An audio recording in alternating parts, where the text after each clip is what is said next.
Non-ionizing radiation bumps electrons to higher energy levels or heats molecules. Ionizing radiation knocks electrons out of molecules. That should make sense because whenever we form an ion, electrons are lost or gained.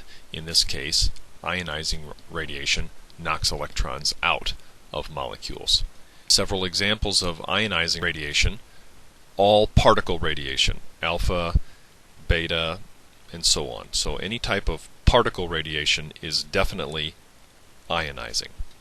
But there are other types of radiation. There's particle radiation, and then there's energy as well. The non-ionizing radiation has less energy and is less dangerous.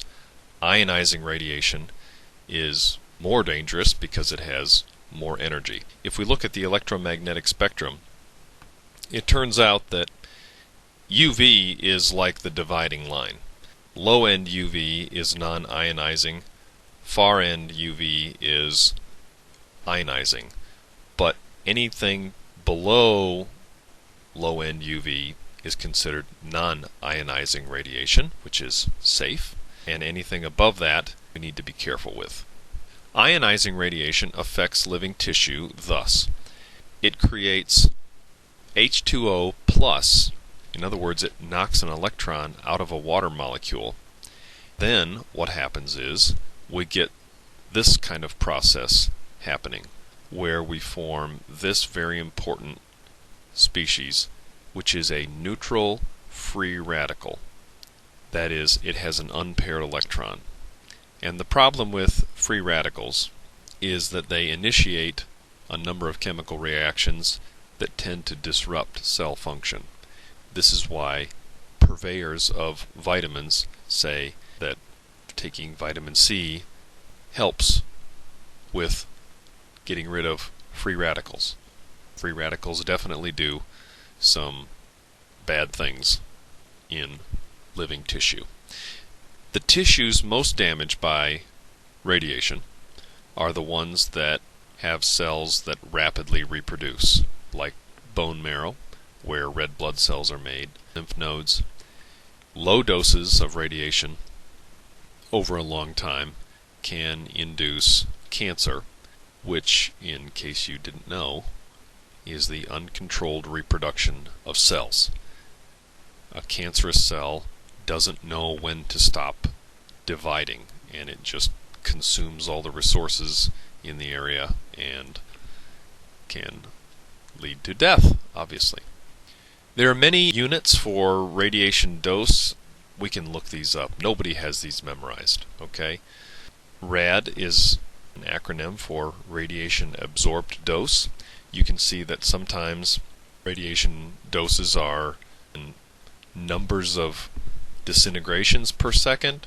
Sometimes radiation doses are represented as an amount of energy per mass of tissue affected.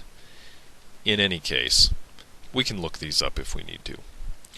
Since the various types of radiation damage tissue with various degrees of efficiency, each type has its own relative biological effectiveness, which is abbreviated RBE. The number of REMs, which is sort of a measure of the human effect of a given type of radiation, is found by taking the number of rads multiplied by the relative biological effectiveness.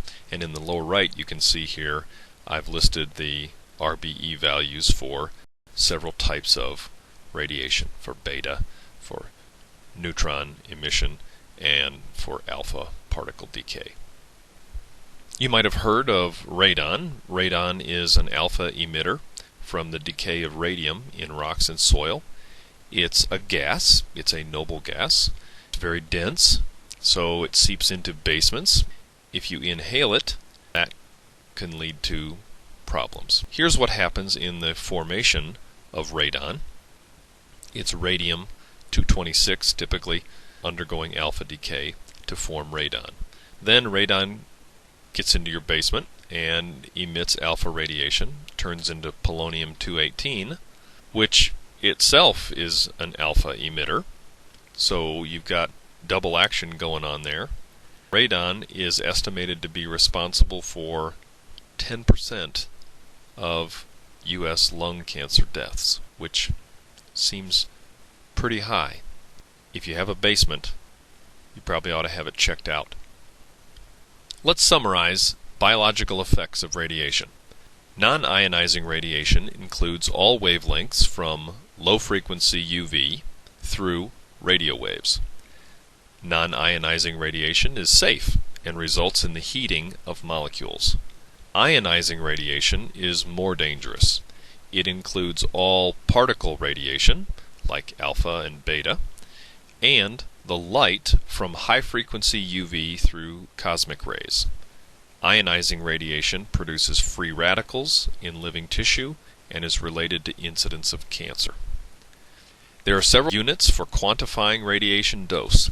Not all types of radiation have an equally negative effect on living tissue. Radon gas is an alpha emitter. If you have a basement, have it checked for the presence of radon.